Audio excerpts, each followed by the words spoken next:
Welcome to another edition of the Agent Investor live stream.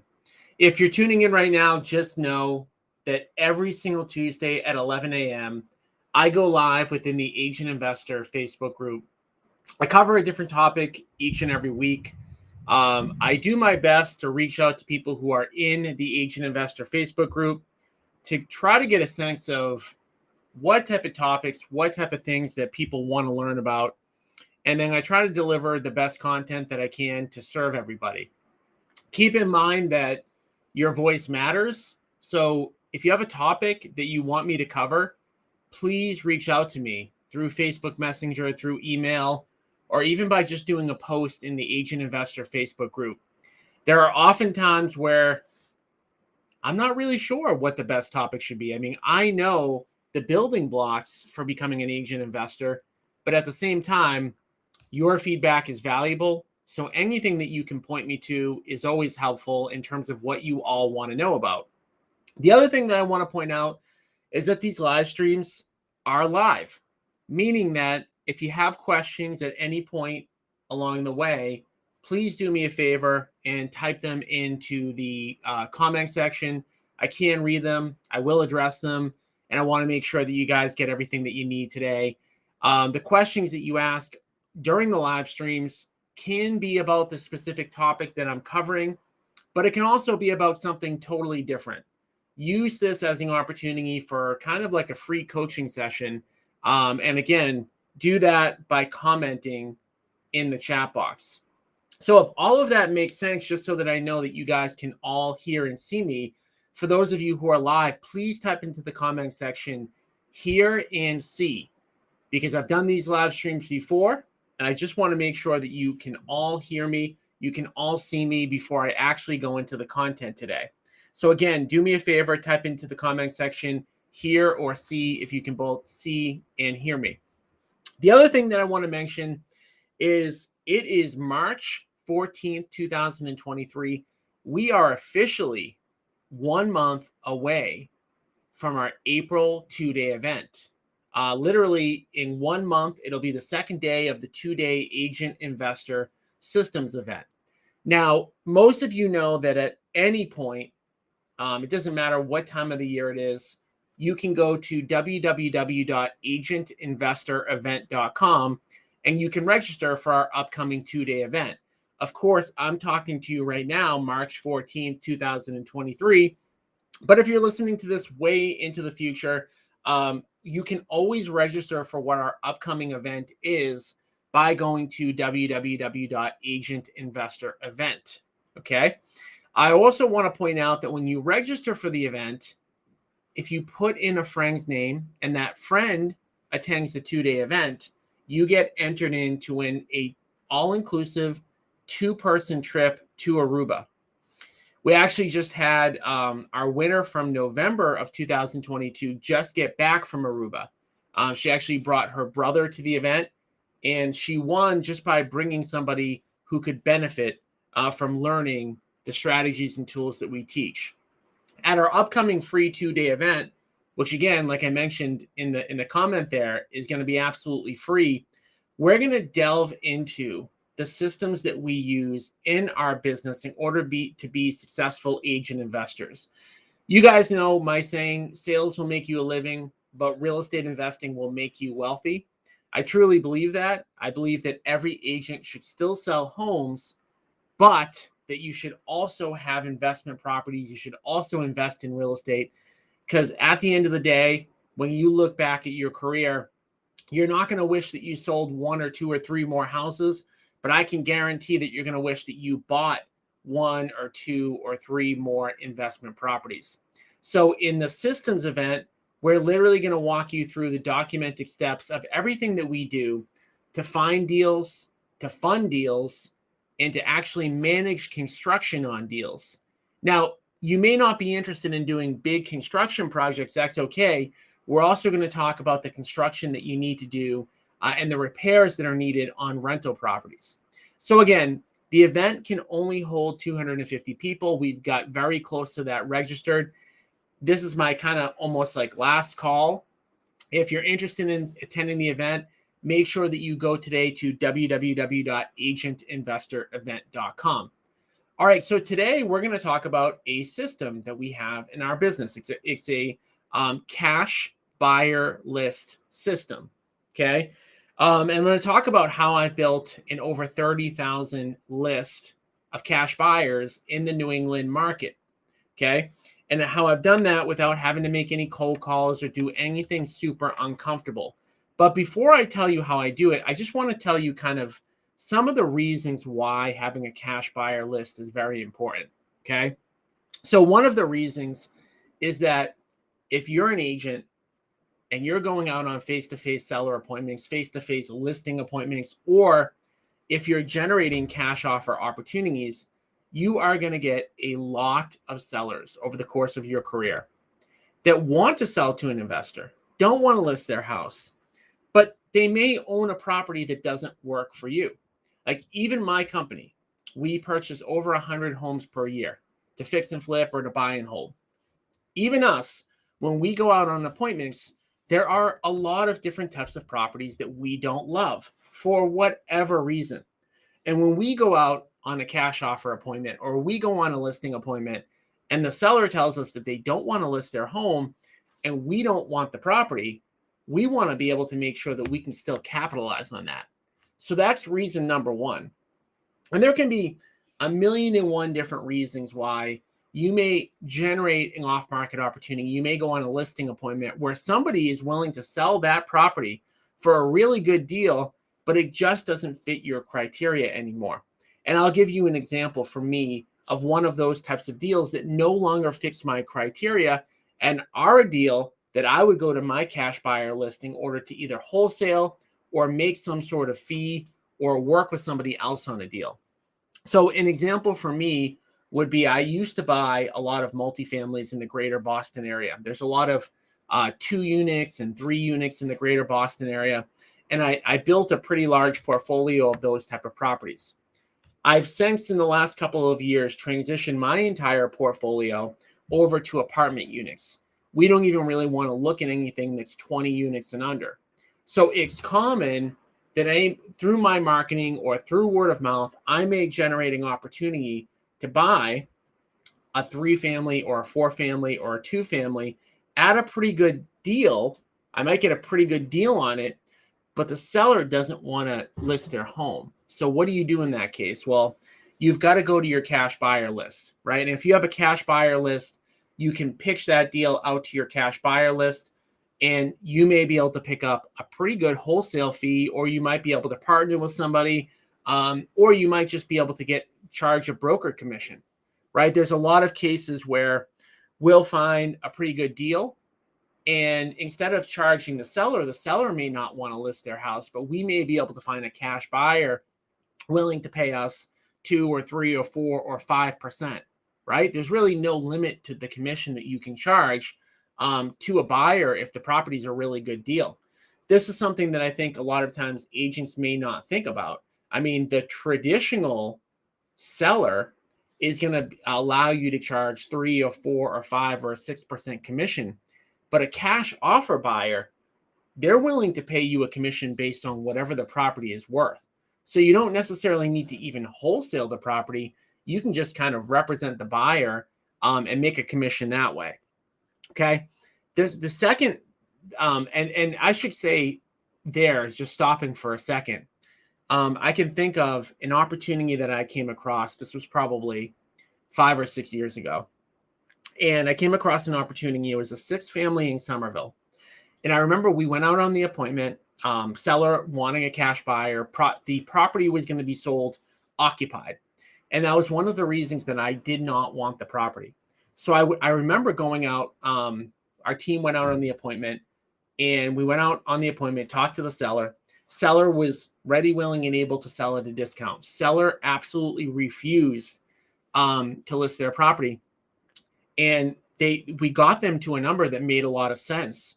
And what we ended up doing was, because we had a cash buyer in our pocket that owns a ton of multifamily real estate in Somerville, we were able to wholesale that deal to him for, I kid you not, $150,000, 150.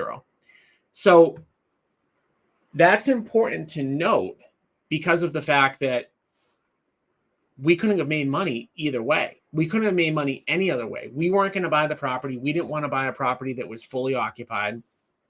They didn't want to list the house. They wanted a certain price.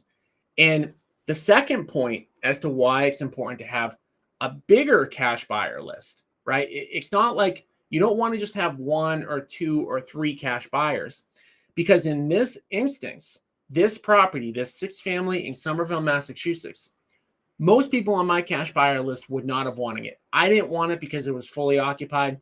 Most of my cash buyers wouldn't have wanted it. The only reason we were able to get so much money for this property was because we had a cash buyer in our back pocket that we knew specifically focused on multifamilies in the Somerville area, and they were willing to pay absolute top dollar for that property. So it's not just about the fact that you may not be able to make money a different way, right? Like in that example, we had no option to even make money, but having a big concentrated cash buyer list allows you to also make the biggest spread possible. Okay. So that's the second reason that it makes sense to have a cash buyer list. The third reason is going to be a reason that probably you've never thought of, which is that when you're networking and you're connecting to other investors, you're going to get deals brought to you. So although my company will pretty much buy most type of properties, most type of investment deals, there are definitely ones that I don't necessarily want. There are types of properties, and there are types of properties that I'm willing to pay more close to top dollar for. That's true of every cash buyer. If you are an investor or you know a bunch of investors and you have a cash buyer list, invariably you're going to form connections with people on that list. And invariably you're going to get to talking about what you're looking for, right? Yes, it is, really good to be able to have a really great cash buyer list, click a button, sell a property without even having to, necessarily list it on the MLS. It's another thing to have one of those people bring a deal to you. And I can think of a time when somebody who I wholesaled the deal to, going back probably 10 years at this point, they sent me a message one day on Facebook. This was probably 4 or 5 years ago. And they said, "Hey, Tom, I've got a 2-family in Chelsea. I'm looking for $400,000. Would you be interested?" Without going into too much detail on the pricing, I knew immediately that I would be willing to pay that amount. So within a day's time, I had that property under contract to purchase. He did not want that property. He was not a flipper. He was a long-term buy and hold investor. He came across a flip opportunity. He said, "Hey, I got a flip opportunity. I'm willing to sell it to you." So again, there are more reasons than what I just mentioned, but I'm going to just highlight them again. There are 3 reasons why I think you want a cash buyer list. Number 1, you're going to be able to make money on deals that you wouldn't have otherwise been able to make money on. Number 2, you're going to be able to get the biggest spread possible. Again, having a bigger cash buyer list allows you to not only sell properties, but it also allows you to get the right buyer that's going to pay the most amount of money. And reason number 3 to have a big cash buyer list is you're going to end up getting properties brought to you. So again, guys, if you have any questions, type them into the comment section. I am looking. Just keep in mind that I'm paying attention to the comments if you guys want. So with all of that being said, building a cash buyers list is something that you need to spend, a ton on every single week, but it is something that you want to accumulate over the course of time. The first thing that I would kind of think about when building a cash buyer list are what are the types of deals that you come across, right? Is there specific geographic locations? Is there specific property types? Are you going after single families or multifamilies, or are you only going after a specific city? Or are you going after land deals? I mean, this kind of goes without saying. It's a pretty simplistic thing, but you want to go after and build a cash buyer list around the type of stuff that you're going to come across. So if you're a brand new investor today and you decide, hey, I want to start marketing for 3-family properties in Lynn and Beverly and Salem, then what you want to focus your time, effort, and energy on are finding investors that buy those specific types of properties. Okay. I know, again, that sounds really simplistic, but when we say like a cash buyer list and building a cash buyer list, there are thousands upon thousands of investors in the greater Boston market and New England market. And, no matter what market you're in that you're listening to this right now, there are tons of investors. And not every investor is the same. Every investor is going to have their own buy box for the types of properties that they want. Think about it in terms of just your regular traditional buyers that you have. Everybody kind of has what they're looking for as an investor. And you want to focus or start out your cash buyer list by focusing on what you're actually going to come across. Now, if you have no idea, what you're going to come across and you want to just start, the process of building a cash buyer list, that's fine too. But it's kind of hard to start the cash buyer list without doing this. So I'm going to share my screen now. And I have a document here that I want to share with everybody. That's going to go over just kind of like some of the stuff that we talk about how to build a cash buyer list. And hold on for 1 second. I just realized I got to move it over to another one of my screens so that you can all see it. Hold on for 1 second.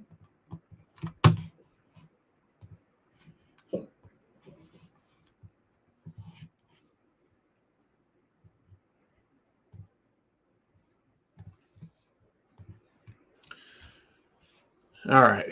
I just want to make sure that my screen is being shared now. All right, cool. Now, I know that this probably isn't necessarily the prettiest document, but this is kind of the document that I would use, and this is where I would start when you're talking about building a cash buyer list. Okay, so the first thing that I would look for when building a cash buyer list is how can you get deals out there? Like, how can you promote properties? Because that's going to be the easiest way to attract a cash buyer. What I see a lot, and it's an absolute mistake, are newer agent investors or newer wholesalers or people new to the investor game. They just kind of like Google, they go on Google, they look up and try to find cash buyers. And then they'll just call them and say, hey, what are you looking for? And while that's okay, I can almost guarantee that you're really going to annoy every single cash buyer that's out there. Like, no cash buyer, real cash buyer, wants to get a call from somebody, asking them a bunch of questions, and then hearing, oh, yeah, by the way, yeah, no, I don't actually have any properties available for you.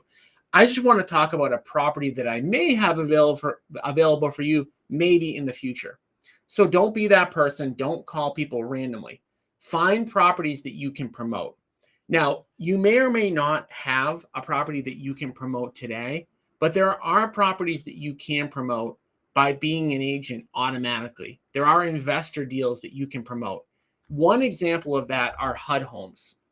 So if you go on HUDhomestore.com, every single deal that's up there has been foreclosed, and every single deal on there you are legally able to promote as an investor. But I want to get you guys kind of in the mindset that in an ideal world, you are promoting a property first in order to find cash buyers, and you're getting them to opt into something. You're getting them to fill out a form. You're getting them to reply to something. You're getting them to fill out a JOT form, kind of whatever it is. So I want to talk to you guys. Step number one is to find that property to promote. And if you're in the inner circle and you need a particular property to promote in order to build your cash buyer list, you can reach out to me directly, because we go on over 100 face-to-face seller appointments each and every week. And we've always got at least one off-market property that you could potentially promote in order to generate a list of cash buyers. So if you've ever, as an agent, promoted or posted, hey, I've got an off-market opportunity for anything, you'll know that you're going to get swarmed. And you'll see it a lot of times in different Facebook groups or just on social media. And someone will say, hey, I've got XYZ property. Put your email put your email into the comment section and I'll reach out to you with it. And what you'll see, I mean, you'll see 30, 40, 50 people putting their email in there. And I've even seen, even if you don't necessarily have a deal, I've seen even people just put in, hey, I'm looking to build my cash buyer list. Do me a favor, drop your email into the comment section. And again, you'll get, a lot of responses from there. And not that I want to have you guys be deceitful in any way, but if you are specifically targeting a certain geography, you may want to post something a little bit different, like, hey, I typically come across 2 to 3 family units in XYZ town. They're typically off market. Drop your email if you'd want me to send you them when I get them. So there's a lot of different ways to do it. But again, I would always first start with trying to get a property to promote. When you have a property to promote, you are going to get many more cash buyers opting in than if you kind of just say, hey, I'm looking to find cash buyers. Somebody asked the question, what's the name of the HUD website? HUDhomestore.com. All right, so I have up here the list. And these are the places that once you get the property, this is where I would start posting. The first one, and you guys, some of you might laugh at this, is Craigslist. There are tons of cash buyers that look on Craigslist for deals. Okay, Craigslist is still kind of the wild, wild west a little bit. There are areas of Craigslist you could put for sale by broker. You could put for sale by owner. There's a bunch of different sections, but if you have an off-market opportunity, posting it in Craigslist, and always, again, I should say this too, you always want to have some sort of capture link. Whenever you're putting something out there, I can almost guarantee that almost everybody who's on this call has opted into something of mine, a Jot form or something online. Like if you go to www.agentinvestorevent.com, right? I'm having you all opt in. So all of your contact information, your email, your name, your phone number is stored in my database, okay? You want to do the same thing when you're building a cash buyer list. You don't want to post something on Craigslist and then have to manually add it, right? You want to say, hey, if you're interested in learning more about this property, go to this link, fill out this form. And I know most of you agents know how to do this type of stuff, but I just want to say it before I forget, because if you don't do it this way, you're going to spend a lot of time and it's going to end up being a little bit wasteful. The second place to go for cash buyers, this is absolutely the easiest cheat code to finding cash buyers that's out there, is by going to auctions. Okay, in that every geographic area is different, but in Massachusetts, all of the auctions are held right outside of the property that's being auctioned. Why is that important? Well, at auctions, you are always required to give a non-refundable deposit. In Massachusetts, it's usually between $5,000 and $20,000. So what do we know about somebody that is going to go to a property, buy it sight unseen, and put down $5,000 to $20,000? Well, you better believe they're a legitimate cash buyer. And that's another point that I should bring up. Not all cash buyers are legitimate, right? When you post on Facebook or social media and say, hey, throw your email into this comment section if you're interested in off-market properties, a lot of the people who respond aren't going to be legitimate. The reason I mentioned the auctions as such a cheat code is, for sure, somebody's showing up with a cashier's check for $5,000 to $20,000 to bid on a house. You better believe they're legitimate. So if you know a specific area that you want to build your cash buyer list in, I would look at the auction websites online and I would literally attend them. And again, if you have an off-market property, that's so much better to be able to go to the auction and say, hey, I know you're here to bid on XYZ property. I've also got another property. It's very similar to this one. Here's a flyer. Here's my contact information, etc. Right? Every single person, if you bring an off-market deal to an auction that's very similar to the property that's getting auctioned off, you have 100% guarantee that person that you're going to talk to, and there's usually between 3 and 20 cash buyers at these auctions, depending on the state, but typically in Massachusetts, there's between 3 and 20 at every single one of these. Almost every person there is very legitimate. So that's a cheat code that I learned. And again, keep in mind, going back to like the other point of building a cash buyer list, the third reason, the reason that a lot of people don't think about is you may get a cash offer deal put to you. So let's just say you show up in an auction, you form a relationship with somebody there. A lot of people who go to auctions all the time. A lot of people that go to auctions, they might put a property under contract, and then for whatever reason, they decide that they don't want to buy it themselves. They may be willing to sell that deal to you. So again, keep in mind that there's a lot of benefits from building this cash buyer list. Your own personal Facebook page. I know this is an obvious one, but posting on your own personal Facebook page that you have deals, that you're looking for deals, and all of that stuff is very, very important. With that being said, you also want to build up your Facebook profile with cash buyers.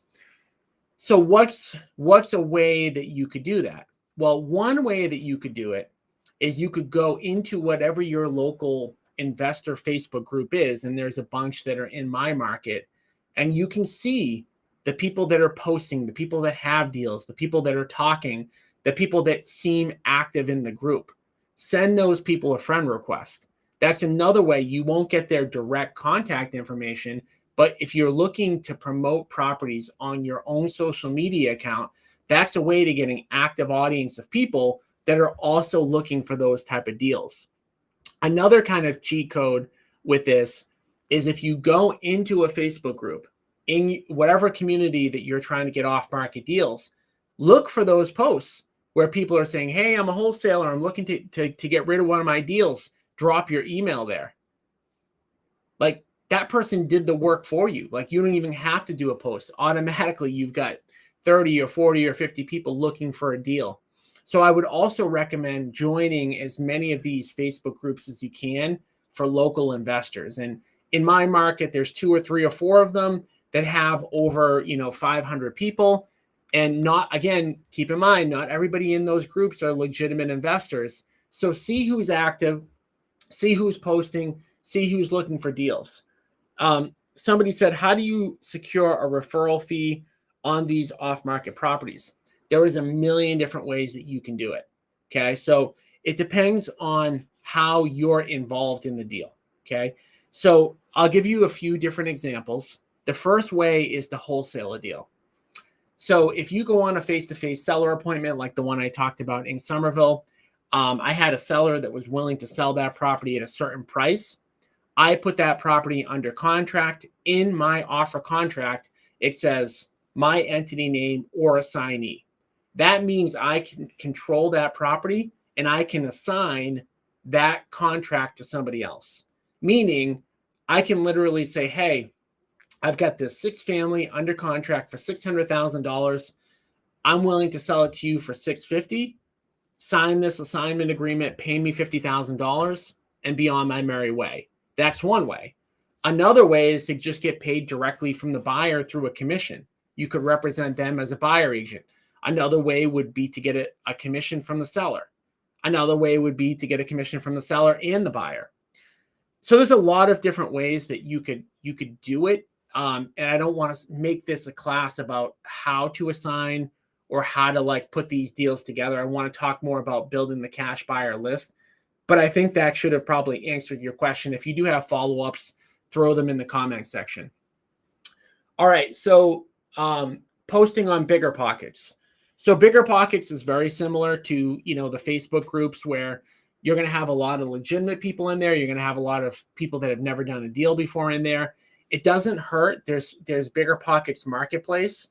Anytime that you post an off-market deal that's a legit deal, meaning that it's a good deal, meaning that somebody's going to want it, you are going to get people that are looking. You'll also see people that will do posts about wanting deals, right? So they may leave their contact information right in there. Posting in Facebook community groups, I already talked about this. It could be a town, it could be a community group if they allow it, or it could be an investing group. If you have a deal, you want to promote it in as many areas as you can. And you always want to make sure, again, that you give them some sort of jot form or some sort of form that they can fill out so that you get access to their contact information and it gets automatically stored. Anytime that anybody fills out a form, one of my forms, it automatically goes into my CRM. Again, this is not necessarily a class about, how to connect different programs or streamline your sales process, but you always want to have things as systematic as possible so that you don't have to do, especially doing laborious like data entry work. Okay. All right. Another area I talked about posting in investor groups. I talked about posting on BiggerPockets. You also want to make sure that you join and look for other real estate agent groups. There are many times that it is absolutely worth bringing in another real estate agent to get your deal sold. We all do this naturally, right? We put our property into MLS. 9 out of 10 times, that property ends up really getting sold. The person who has the buyer is another agent. Don't sleep on the fact that investing works the same exact way. If you have a great off-market opportunity, you may be able to find a great cash buyer through your list or through posting or all of the other different mechanisms that I'm talking about. But again, one of the biggest cheat codes to selling any property, the people who have the most buyers, whether they're retail or investment buyers, are typically going to be agents. Most solid, experienced agents work with investors in some way. And I can think of a deal that I did with a prominent agent in a suburban market. Our team went out on the face-to-face seller appointment.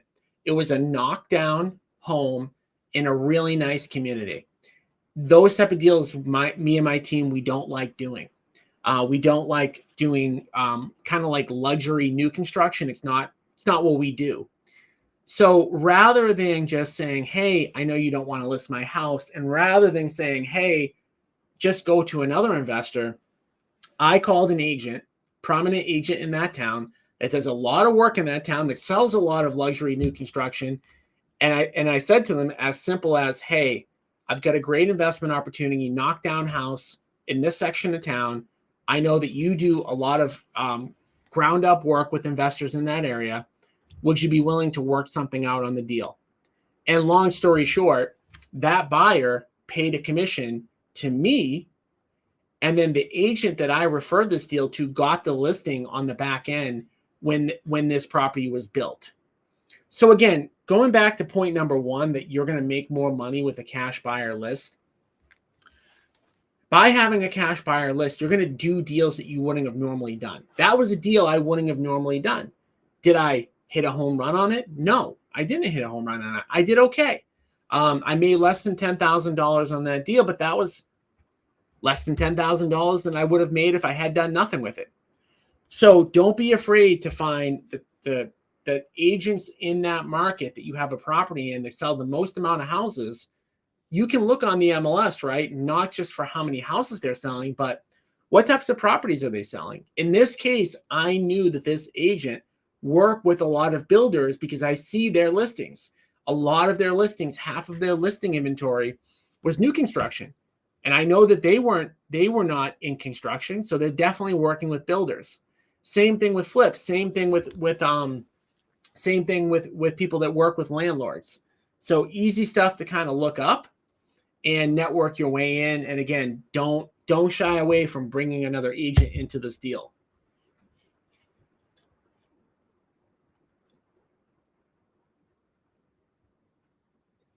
All right, my email investor list.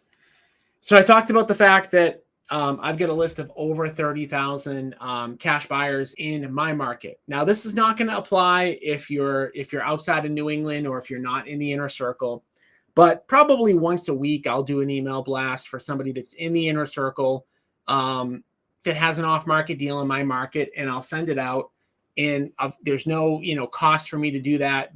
That's just something I do for people that are in the inner circle and have a property in New England. So keep in mind that, yes, you definitely can build a 30,000 person list yourself. Nothing wrong with that. And I definitely recommend doing it. But one of the ways to shortcut is to join the inner circle, or if you're already in the inner circle and you weren't aware that I had the ability to do this, please keep in mind that I do. If you're interested in learning more about the inner circle, I'm not going to talk too much about it here, but you can always get on a call with me by going to www.agentinvestorinnercircle.com.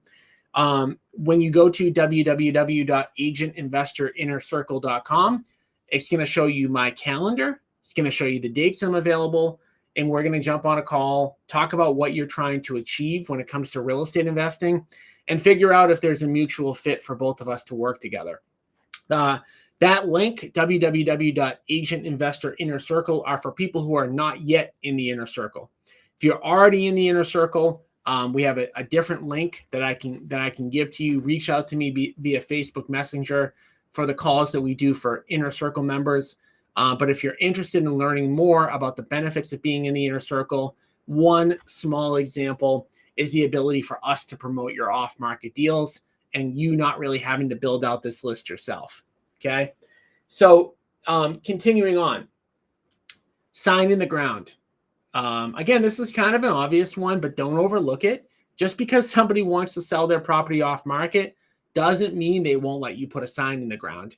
I know that might sound a little bit counterintuitive, but I can tell you that I've run into different situations where somebody will say, yeah, I want to sell it off market because of X, Y, Z, but I'm okay with you putting a sign in the ground, right? So putting a sign in the ground is going to get you leads, not only for the property, but for potentially other properties. It's not going to always work. It's not going to always make sense for the seller, but just keep in mind that half the time they're going to be like, yeah, put a sign out there. I don't care. Yeah, because sometimes the person may want to sell the property off market because they don't want to pay you a commission, right? They may say, oh, I don't want to pay you a commission, but yeah, put a sign out there. I don't care. And then the last thing I'm going to put up here is that I have up on the screen is talking to other vendors.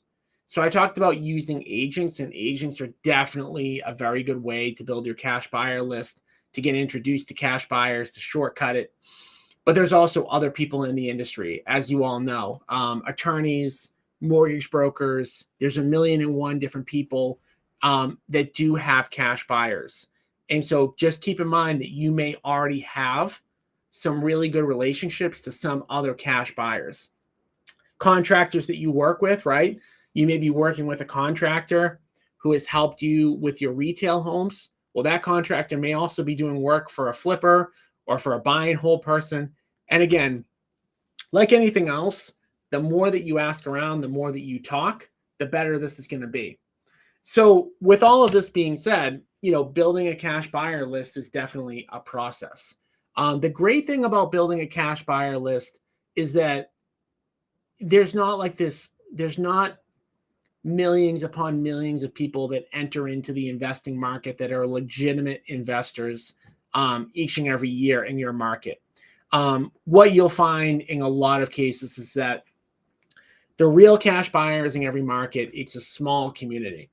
I could probably sell most of my deals, regardless of where or when or what the type of property is, with a list of 50 people or less. Yes, my list has 30,000 people on it, but the top 50, 60, 70, 80 people buy most of the deals that I ever sell. Okay, and it's going to always be that way. Most investors in a market are going to buy like maybe one property a year or a property every other year. But then you have those much more aggressive, much more active investors that you can't help but kind of run into if you're in this game, if you're asking around, hey, who's the top cash buyer for this type of property or this location? And one last thing that I do want to mention that's not on this sheet that I just thought of that's also kind of a no-brainer is to just look at the types of properties that were purchased on the MLS. If you're trying to find, cash buyers for rental properties, then go in that town, go in public records and see who's purchasing them. Look at the entities and the names of the people that are purchasing them. You can do the same thing with fix and flips. You can look in a particular city and you can say, hey, these are the top 5 cash buyers in this particular city. And you can kind of network your way in that way. Because of course, if you go on public record, you might see XYZ LLC is the buyer, but who's the owner? Okay, but then when you find the owner, well, what's their contact information? So you can network your way into it. I always like using social media. Sending a friend request and then a DM is typically a pretty easy way to kind of go about doing it. But you can always network your way into it. And if you're on, a social media account like a Facebook, you may go to friend request somebody and you might see that you have 2 or 3 mutual friends. Another such huge benefit of being an agent investor is, like, as you all know, the agent community is small. There's 30,000 agents in Massachusetts, but there's probably only 1,000 that do most of the deals, maybe even less than that, right? That do 80% of the transactions. So it's very likely that if someone's a very active cash buyer for any type of property and you've been an agent in the market for a while, you probably have some sort of mutual connection. So I am looking at the comments. I've got a couple other things to say before we hop off, but I do want to just say, if you have any questions right now, because this is live, I'm more than willing to answer any questions about anything that I just covered, or I want to give everybody permission right now. If there's a completely different topic that you want me to cover, type into the comment section and I'll go into as much detail as I have. This is unlike a lot of the other live streams where I'm actually a little bit ahead of schedule. So if you do have something that you need help with, please type into the comment section whatever it is. So as I'm looking to see if there's anything in the comment section, and you don't need to ask a question if you don't have one, but I'm happy to answer any questions, or even if you just have a topic that you want me to cover in the future, I'm definitely happy to do that. But I want to encourage all of you again, like I did kind of in the beginning of the session, take advantage of the opportunity in front of you, which is our 2-day event that we have coming up on April 12th and April 13th, 1 month from today. You're not only going to get the systems that we have for free, you're going to get to meet myself, my team in person, and you're also going to get to meet a lot of other agent investors. Do not sleep on the fact that you're going to literally get around other people that are on the same mission as you. Our events are open to everybody. Whether you're an agent or not doesn't matter. Whether you're with our company or not doesn't matter. 90% or more of the people that attend the agent investor events are not with my company. Okay. And these are not recruiting events. Anybody that's ever been to our events, we spend 95% of the time teaching and talking like I just did today. And we'll spend 5% of the time talking about joining our inner circle. That is the way that I get paid and make money. But I want to encourage you that even if you never have any desire to work with me individually, I still want you to come to the event. I want you to get educated. I want you to have something besides sales that's making you money. So somebody asked a question. Brian asked, what do you do when the seller wants to get as much as they can with no set number in mind?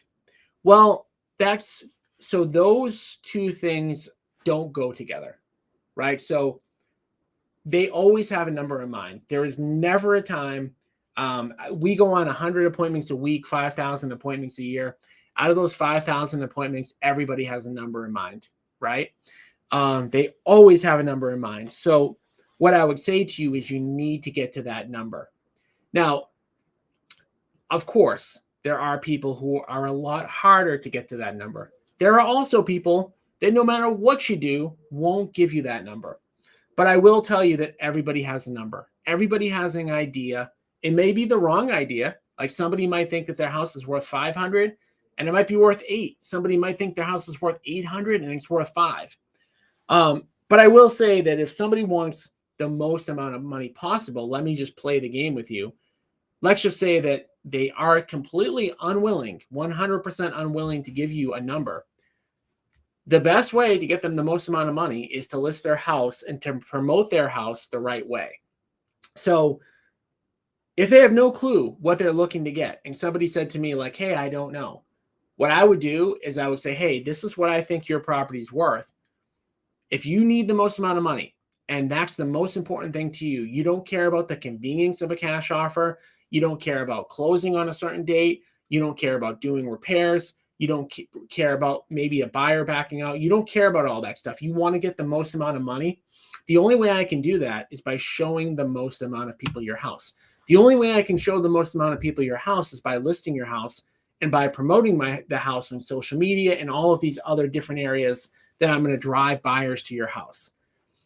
I may think that your house is worth 400. You may think it's worth 500. Somebody else might think it's worth 200. The market is going to dictate what your property is actually worth. So what I recommend doing is I recommend taking my advice. This is where I think your house is going to sell. We're going to list it plus or minus, hopefully minus a little bit what we believe the property's worth. We're going to drive as much traffic as possible. The first open house, even in March of 2023, is still going to get you the most amount of money. Like that the first weekend when you have 30, 40, 50, 60 people in a house, everybody's in the house is going to think the other person's going to buy it. That's how you're going to get the most offers and get them up the highest possible. On that Monday or that Tuesday when offers are due, we're going to see what the highest number that anybody's willing to pay for your house. Whether or not you're willing to take it, that's a different story. But I can definitely within, a 4 to 5 day period, tell you the maximum amount that anybody's going to be willing to pay for your house. So Brian, hopefully that answers your question. Within that question, also, I would want to know, is this person legitimately selling? Because inherent in that type of phrasing, I sometimes think, well, is the person actually motivated to sell? Or is it more like a make me move? Like I'll sell if I got 100,000 more than what my property's worth. Or is it just a person trying to be a little bit tight-lipped and maybe not wanting to show their hand? If the person isn't motivated to sell, then you're not going to be able to sell their house. I mean, as good as I'm sure we all think we are at sales and marketing, we cannot get somebody $100,000 to $200,000 more than what their house is actually worth. Their house is worth what someone's willing to pay. We can find that out by listing it and driving as much traffic as humanly possible to that open house. Then we're going to find out what the house is worth. But if at the end of all of that, they say, hey, I'm not serious about selling, then I would be a little bit cautious as an agent to kind of work with that type of person. So I would want to know where they're going, why they're going. If they got between 450 and 500, are they selling? Or are they only selling if they get 600 plus and the house is only worth 500? At the end of the day, your question really boils down to asking more questions, getting a deeper understanding, following a sales process, and just getting them on the same page as you, right? Because the reason that they typically don't want to give their number, or they say they don't know their number, is because of a lack of trust. And at the end of the day, I don't care whether you're trying to buy the person's house or whether you're trying to list their house. You need to establish rapport in so much that they believe that you're working together. So them saying I don't know what my house would sell for, that says to me, I don't want to share this with you because you may take advantage of the situation somehow. So you need to get on the same page with them, which, if you're a good salesperson and you're a good human, you want to know their number because you're trying to help them, right? Even if you're trying to buy their house, you're still trying to help them achieve whatever their goals are. So I would try to break them down that way. Obviously, me talking to a screen sounds really easy. I know in real life it's a lot harder than that, but that's kind of where I would kind of look at that. So I don't see any other questions coming in. I'll give it another minute or two. Again, we can go completely off topic or we can stay on this topic. I've really got no agenda, right now. I'm going to leave it open for another minute, but while I have you guys active, I just do want to put that link out again, which is www.agentinvestorinnercircle.com. If you found this valuable, if you find my content valuable, then getting more access, more one-on-one help from me might be what you need. If you're a 7 out of 10 or more serious about investing in real estate, if you agree that sales will make you a living, but investing will make you wealthy, if you don't yet have enough passive income to cover all of your expenses so that you don't have to work nights and weekends anymore and that you can fire clients that you hate, I would strongly encourage you to at least look into the Inner Circle. There's 3 ways to join the Inner Circle. 2 of them are completely free. Okay, so there are paid and unpaid ways to join the Inner Circle. By jumping on a call with me, more than anything else, I'm going to treat it like a strategy session. So I'm going to ask you where you're at right now, where do you want to go in 2023 with investing, and what are your roadblocks? On that call, we're going to put together a game plan. I'm going to go over the benefits of the Inner Circle, how it could help you. We'll determine whether or not it's a good fit. In a lot of cases, it's not a good fit because either the person's not ready yet, or it could be a number of different reasons. But if you are ready, willing, and able, and it's a good fit, we would talk about moving forward. So if you are interested in jumping on one of those calls, www.agentinvestorinnercircle.com, and you can check out my calendar and then schedule a day and time. But I do want to thank you guys for all jumping on today. I appreciate the fact that I, kept a pretty good steady flow of people just hanging around here. Obviously, that makes me feel good. It makes me feel like I'm giving you guys content that you need. Again, as my last kind of like parting goodbye, guys, reach out to me. I'm very easy to get in touch with. Send me a message. The easiest way is to send me a message on Facebook or to post in the Agent Investor group. Tell me what you need help with. Tell me what you want me to train on and teach on, so that I'm not delivering content that you don't find valuable. Be selfish about it. I don't get that many requests. I wish I got many more requests about what you want me to cover. So whether it's how to find deals, how to find money for deals, how to do deals with no money, how to wholesale, how to build a rental property portfolio, how to invest in apartment units, how to do any of this stuff, think about what you need help with and then reach out to me directly or post in the Agent Investor group. And I'm happy to help you guys out. And again, thank you for taking the time today, making me feel good and staying on. And I'll see you all next Tuesday at 11 o'clock or on an Inner Circle call if you jump on one of those at www.agentinvestorinnercircle.com.